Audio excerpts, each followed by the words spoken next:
As we stand here today on the sacred soil of Addis, I'm reminded of the profound words of Nelson Mandela. In the face of adversity, he once said, "Education is the most powerful weapon which you can use to change the world."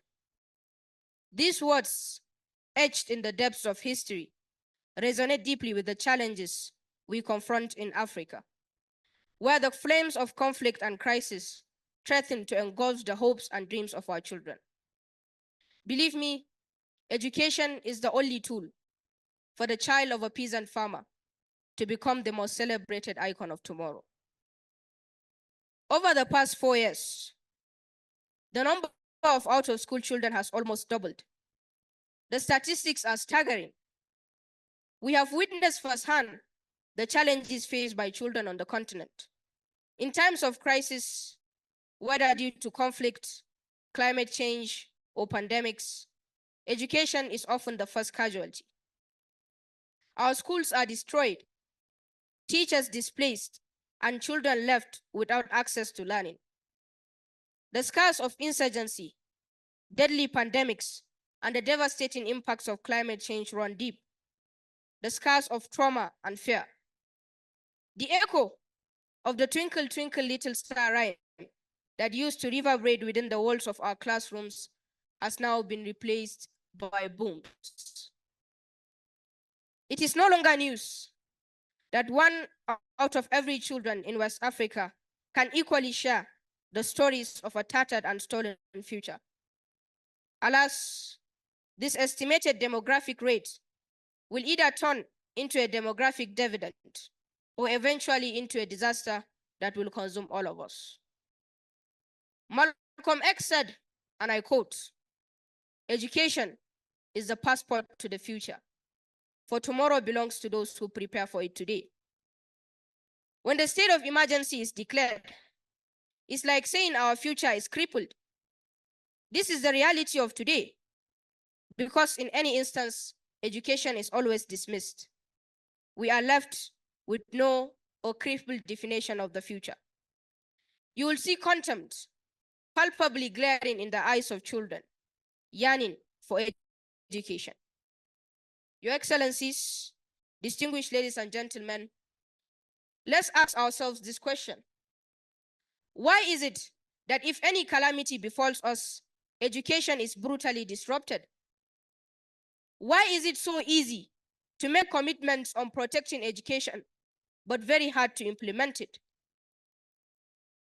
The impact of being deprived of education in a state of emergency cannot be overstated. The education we babble about is not just a fundamental right, it is a lifeline for us children, offering us hope, stability, and a path to a better future. We realize the importance of light when we see darkness. In the same way, when in the heart of catastrophe, we realize the importance of education because we are deprived of it. When we are born, our minds were tabula rasa.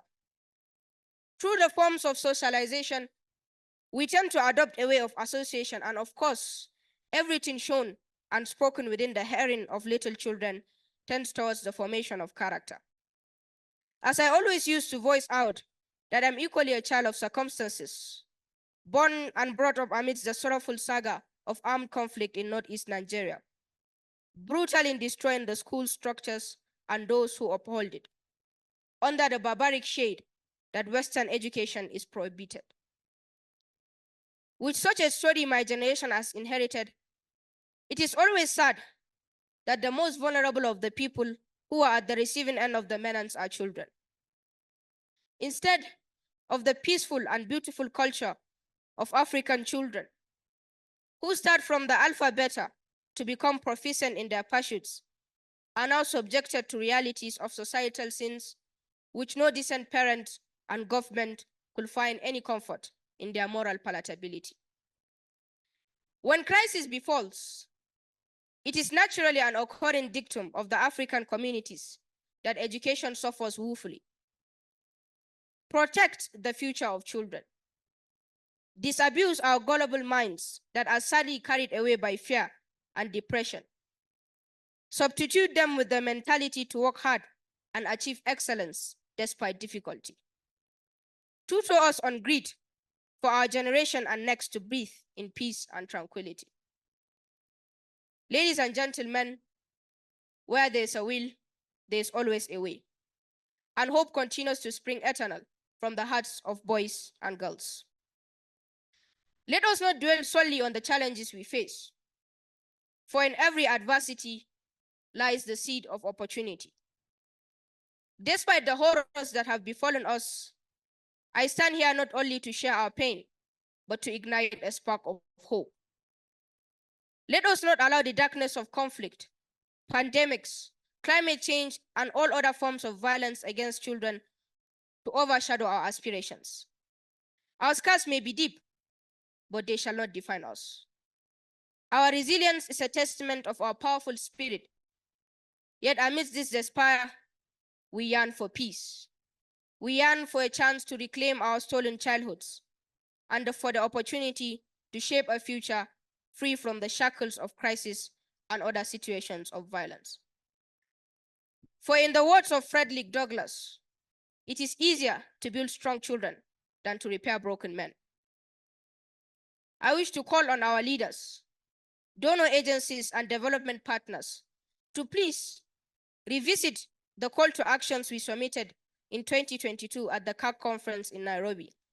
The African Union declared 2024 as a year of education, with the theme, Educate an African Fit for the 21st Century, building resilient education systems for increased access to inclusive, lifelong, quality, and relevant learning in Africa.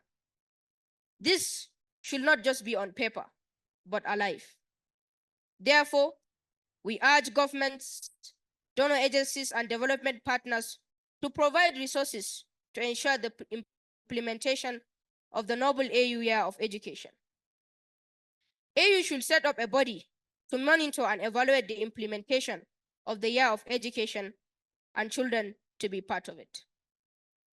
Alas, I'll leave you with the words of Malala Yousafzai.